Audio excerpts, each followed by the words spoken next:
to give my Facebook people, my Instagram people, a chance because for some reason Facebook is acting kind of weird on Streamlabs. But anyway, and thank you all for being so patient and tuning in. This time zone thing is kind of eating me up because I'm 2 hours behind my usual time zone. I'm up in here in Colorado right now, enjoying this good old cold weather and snow. It's been really exciting. Thank you all for tuning in. In case y'all didn't know, I'm sorry. And let me introduce myself. I am the one, the only, your favorite cousin, questionable cousin, Trey. Okay, just simply Trey today. Just magnificent, chosen, however you want to put it. Either way, I am great, the great one. Okay, and you have tuned in to the greatest podcast that you could ever grace your ears with, or visualize and see in front of your eyes. You have tuned into the Ham Life Podcast Show, and I am the one. Okay, so I ain't gonna I ain't gonna prolong too much longer.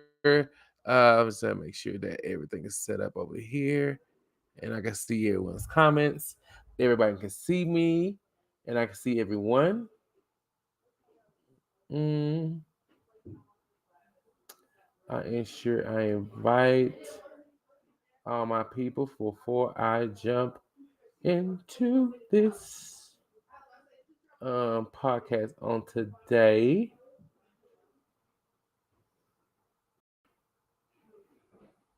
Okay, so all right.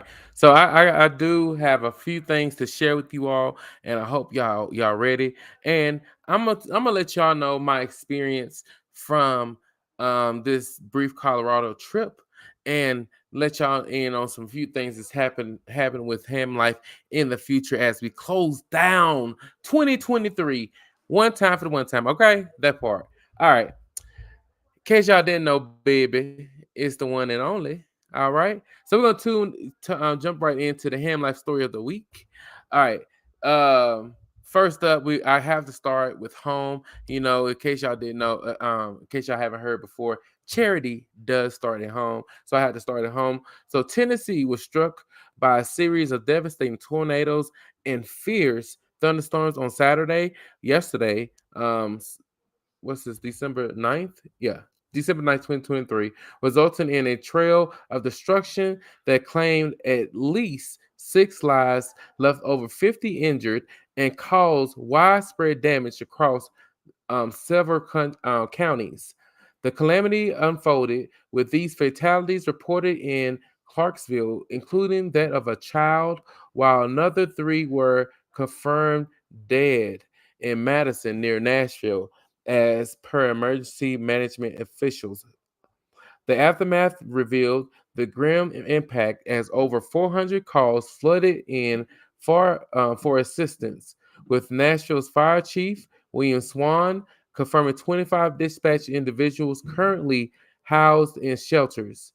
Reports surged regarding more than 35,000 power outages, and restoration efforts are underway by Nashville Electric Service Company.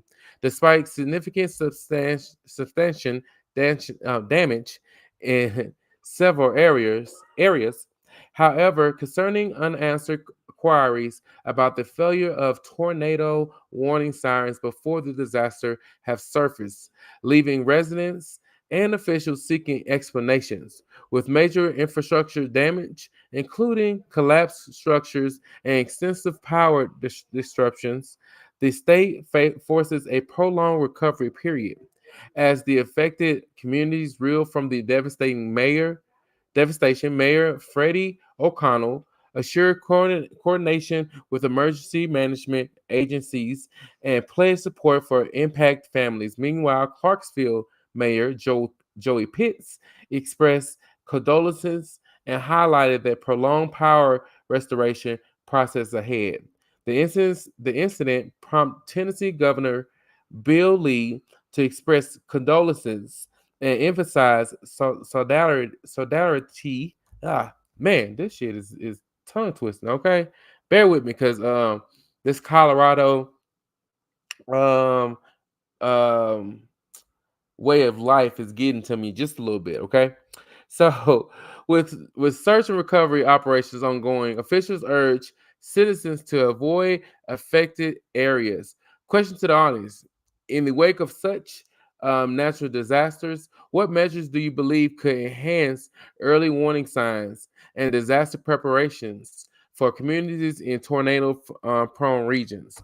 Um, like they said earlier, I don't see how that the people in Tennessee have such short notices. And this is not the first incident. And I can speak by hand because I'm from there.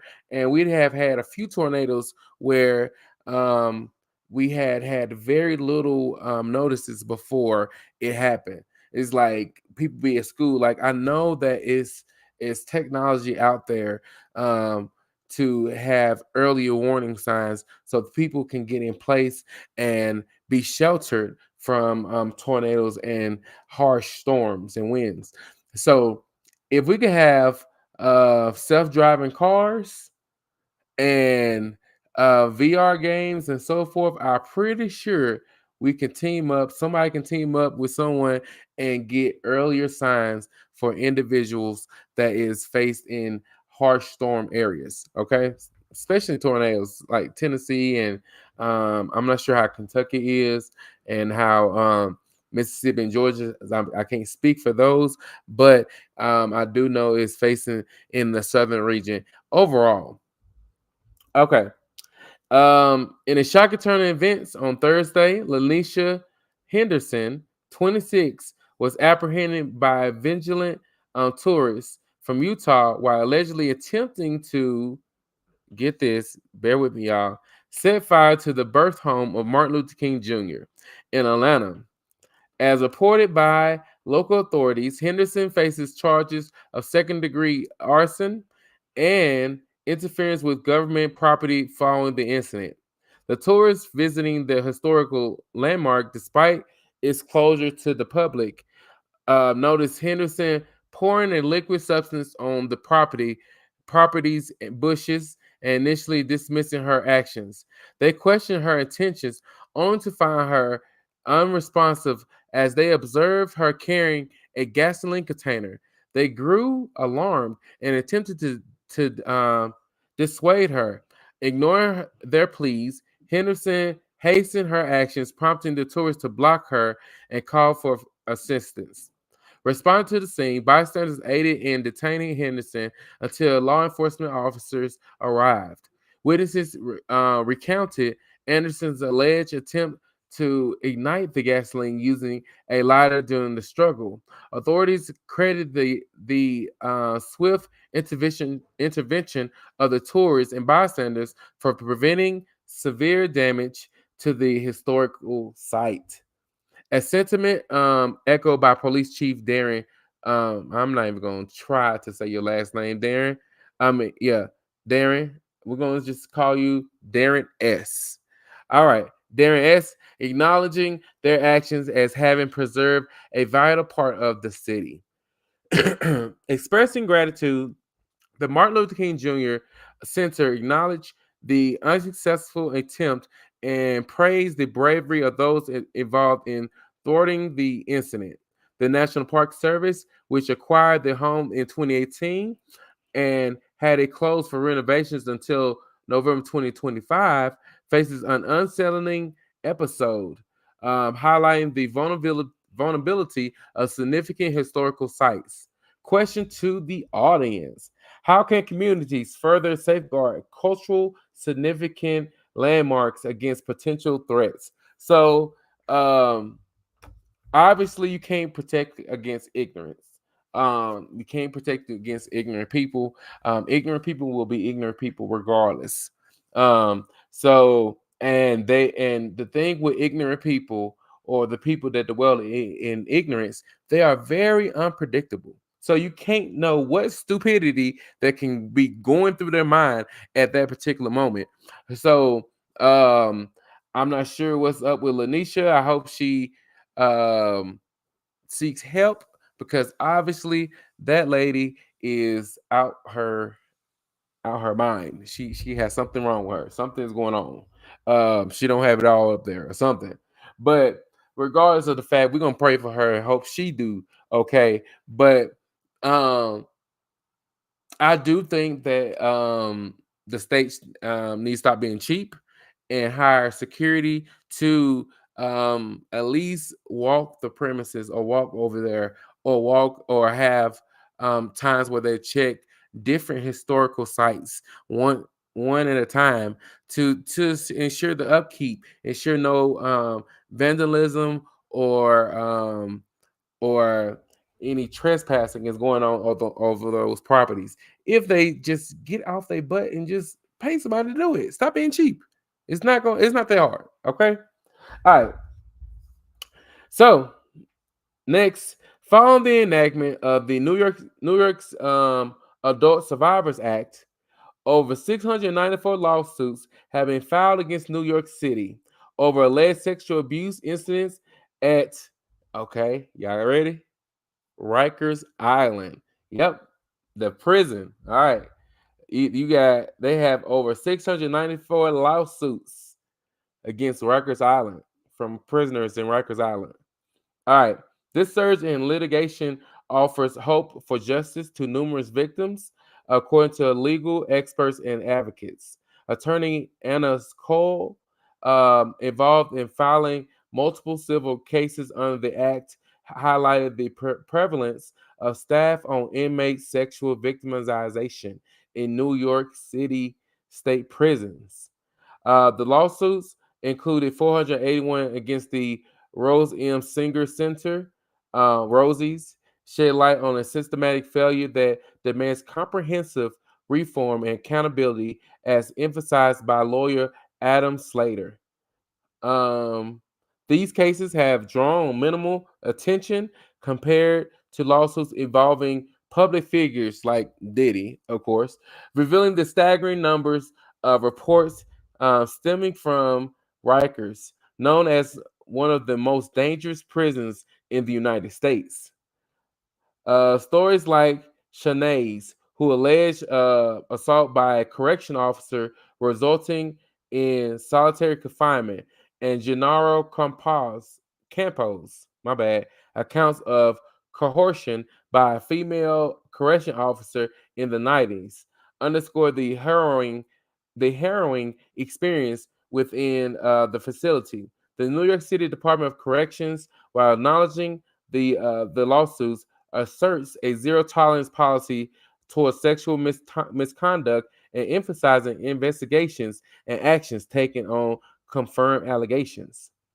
The lawsuits made possible by the Adult Survivors Act signifies a chance for justice, yet concerns persist over the limitations of the 1 year window for the legal actions. Advocates like Michael Paulenberg from Safe Horizon stress the need for sustained efforts to prevent sexual abuse in prisons. Question to you all: how can the justice system further support survivors of sexual abuse in prisons beyond the limitation of the Adult Survivors Act? So, the reason why I think in their case, in the prisoner's case, that they um, should be allowed to have a little bit more window when it comes to that, because a lot of them are being discouraged to or even pushed down for even reporting it, because a lot of them are still incarcerated and they cannot report things like that off of whim. I know that they say that they have a grievance box and so forth, but the process is slow, and they're gonna be slowful about it because they don't want that their people or their prison to be targeted or to be um, under scrutiny or a microscope to show that they are not doing their job. So a lot of them are covering up. I'm talking about the wardens at that, and of course the COs as well. Moving right along, Barber Hills High School in Montbelleville, Texas, reinstated Daryl George, a black student, to in school suspension for his hairstyle, reignited a dispute over the school's dress code. George, 18, faced a 13-day suspension for non-compliance due to his hair length when let down. After spending a month at a off-site disciplinary program, this move marks more than 80% of his junior year spent outside regular classroom due to his hairstyle.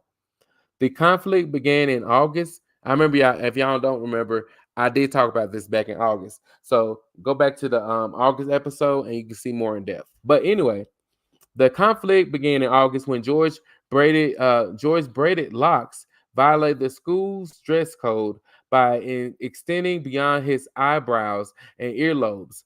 Despite the family citing the Crown Act, Texas anti-race based hair discrimination law, the school argues the act doesn't address hair length. Superintendent Greg Poole defends the policy, asserting it teaches conform man it teaches communal benefit. I'm sorry. The George family filed a complaint with the Texas Education Agency and a civil rights lawsuit against the governor, attorney general, and the school district for failing to uphold the new anti-discrimination law. Simultaneously, the district filed a lawsuit seeking clarification on whether their hair length restrictions breached the Crown Act. State Representative State Representative Ron Reynolds plans to amend the law to explicitly address hair length, aiming to prevent pretextual arguments against compliance. George, feeling unfairly targeted compared to peers with similar hairstyles, expressed frustration at being denied a cultural and religious exemption. To you all, how might ongoing clash impact broader conversations around cultural and personal expressions with educational institutions across the nation? So I think that's bullshit, basically. I think Daryl has the right to feel targeted um for his hairstyle because that's bullshit to have this child spend 80% of his junior year in high school at an off-site program because they didn't want his dreadlocks. And I've seen pictures, and his mother was very adamant about making sure those pictures was up there and posted, and they was timed and dated, um and it coincided with his suspension from school. So I think that the school board, y'all need y'all need to adjust some things, okay, and figure out how to make this right, because y'all punishing this young man over a hairstyle. Really? I mean, that's what we come down to, a hairstyle. A child can't go to school over a hairstyle. It's not like he's doing anything violent or anything criminal. It's over a hairstyle. But nevertheless, that baffles me. All right.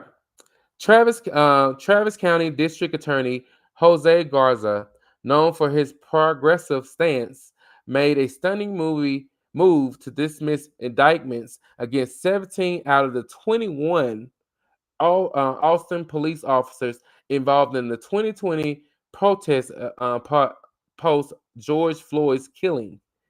Garza, elected on a platform promising police accountability, cited intentions to ask the Justice Department for an investigation instead. The dropped charges mark a sharp turn for Garza's office, aiming to hold four officers accountable while withdrawing the majority of the cases. The charges against the officers stem from actions during the protests, where some deployed beanbag rounds, critically injuring a teenager. Garza's decision stirred controversy, facing criticism from both sides. Critics labeled the indictments a blend of politics and incompetence, while supporters highlighted the need for police accountability amid widespread claims of excessive force nationwide. The move raised a question about Garza's motives, especially given the lack of explanation for dropping the case at this point. Meanwhile, unresolved tension between the police force and Garza widened, indicating a growing rift despite Garza's assurance that the charges weren't politically motivated. As the city grapples with pending lawsuits and compensations exceeding 18 million to injure protesters, Garza's decision seeks federal scrutiny of the Austin Police Department's crowd control tactics. However, it remains to be seen how the shift in legal strategy will impact both the community's trust and the ongoing debate over law enforcement's accountability. Do y'all believe seeking a federal investigation is the best approach to address alleged police misconduct during the 2020 protests, or should local authorities handle these cases internally? All right, so I personally believe that they should be handling they he should keep with whatever he's doing. All right, he should have kept the charges as it was instead of dropping them, and let them go before a jury. And if the jury convicted them, then they let it stand. If they don't convict them, then so be it. If they want to seek to be tried separately, then allow them to. But I think somebody got in Garza ear or Garza pocket, because this is, I feel like it is more of a political move, and that he's just trying to make everybody happy by trying to sweep this under the rug, because election for him is coming up soon. Okay, that part. All right, so moving right along to hip hop and reality. It is juicy, y'all. So, in case y'all have not been watching or not been on social media and looking, all right, what y'all been thinking, to Tasiki and ET has been going at it. Like, they've been going back and forth, like, and I'm just waiting on the reunion for Tasiki to tell ET, "Come here, let me teach you something." Like, like I don't know. I think Tasiki gonna give ET them hands, because I don't really think. I mean, ET can fight a little bit, but I don't think ET can fight all that good. I mean, she good, she cool, but I don't know. I don't think she got her. But they've been going back and forth from um um ET saying that Tasiki is kind of scary, and that she was molesting her nephew and so forth, and taking all kind of jabs at her. And Tasiki is saying that ET wanted to be friends. She didn't want no beef. She didn't want to fight at first in Jamaica. Now shit to hit the fan. So the reunion come, I won't be surprised that security is gonna break it up and not even let them really get it in, get active like they really want to. So in case y'all didn't know, ET came from Now That's TV. So on Now That's TV, they allowed to show all hands. They're allowed to really get it in before they break it up. Now Zeus, they cool. They'll let you tussle just for a second, but then they instantly breaking up. If they feel like somebody's gonna get damaged, they instantly gonna break it up. Alien said that shit because she. Okay, yeah. Uh, yeah, I think ET is scared a little bit. Uh, I think that they should just go ahead and set up a boxing match. Really, for real. Like, if they really want to get paid, and Zeus is not gonna let them fight, it's only two ways to do it. Like, and listen to me, girls, and Zeus Network. Y'all listen to me. Or Now That's TV. If y'all want to pick it up and have me host the boxing match, then I'll be happy to do it because I am everyone's favorite cousin. But y'all need to go ahead and put a boxing match together between those two and let me host it and let them go ahead and have it out because I guarantee people gonna tune in for that. People gonna want to see Tasiki beat the fuck out of ET, and it's not gonna be no pulling no hair, no pulling all. No, they're gonna get down. They're gonna just give straight hands. So y'all let me know what y'all think. Y'all let me know because I may be um hyping Tasiki up a little bit too much and or whatever, but I really, really love Tasiki and not to be biased to Alien Head. I mean ET. Um well it's given she's scared and she don't want no drama, but she's trying to be messy because she know that Zeus is not gonna let them fight like that. And they're not around each other like that. But anyway, y'all let me know what y'all think. Moving right along. Diddy. Okay, I know we've been talking about Diddy for the last weeks, couple of weeks, but this is gonna be very brief. So 50 Cent has been on Diddy's ass. He has been exposing a lot, bringing up a lot of videos. So if y'all have not added 50 Cent to y'all Instagram or to y'all social media or to any of y'all social media sites or handles, go ahead and add that man because he's letting it spill. That's all I'm gonna say. I'm not gonna be too messy. I'm not gonna be get too much into it, but he exposing just like he had a um a video of Mace up and it go to 50's Instagram. He got a video of Mace up and Mace is going in on Diddy. He is letting Diddy have it. Like he knows some shit. And so in case y'all didn't know about Mace and his track record with Diddy, they are longtime friends and they were friends. They're not friends anymore, but they were friends and now they are more like enemies damn near. But they rapped together, they made music together, and they made a lot of great hits. So y'all let me know what y'all think after y'all go look at those videos. Uh-huh. I broke up with Tasiki. Like I love Tasiki anyway. Y'all let me know what y'all think about the Diddy and the May situation after y'all go to 50 Cent page and look at that video of Mace and let me know what y'all think. Okay. Now, on another going back to Zeus, Natalie announced that tonight, Natalie Nunn, the Chin Monster, Natalie Nunn.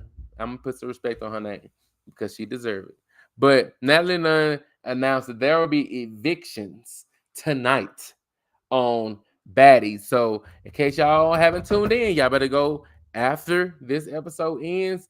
Go to Zeus Network and tune right into that. And also, after you get through watching Baddies, go over to Now That's TV and watch South Central Baddies because it's going down tonight. Okay, all right, that part.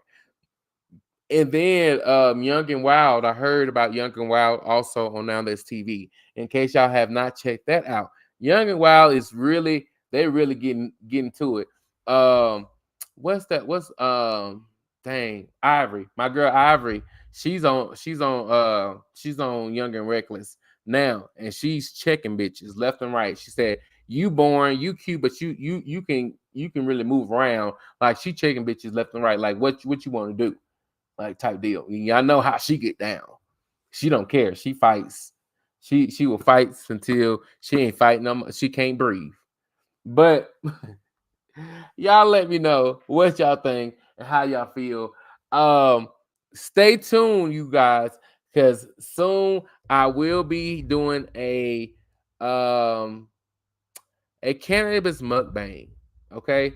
And on my cannabis mukbang, we with me and a few others, we are actually going to um go into the types and the benefits and the feel and the taste and all that good stuff. And by the way, we got two more. Well, we got one more episode now. One more episode of 2023, and then that's it. Next week, next Sunday will be our last episode of 2023. Okay, in case y'all didn't know, and we're gonna be celebrating 2024 as we bring in the first episode of 2024. Is gonna be live, baby.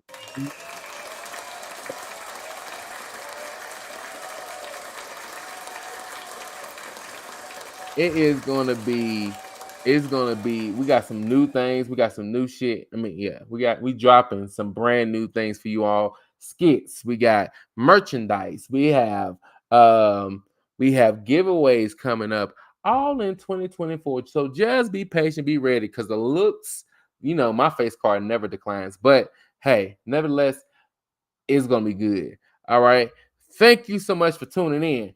And no, we don't have. Well, we do have a ham like story of the week, but I decided to save that for next week, since it's gonna be our last one in 2024. I mean 2023, and because it's juicy. All right, and I need y'all help with getting this one together.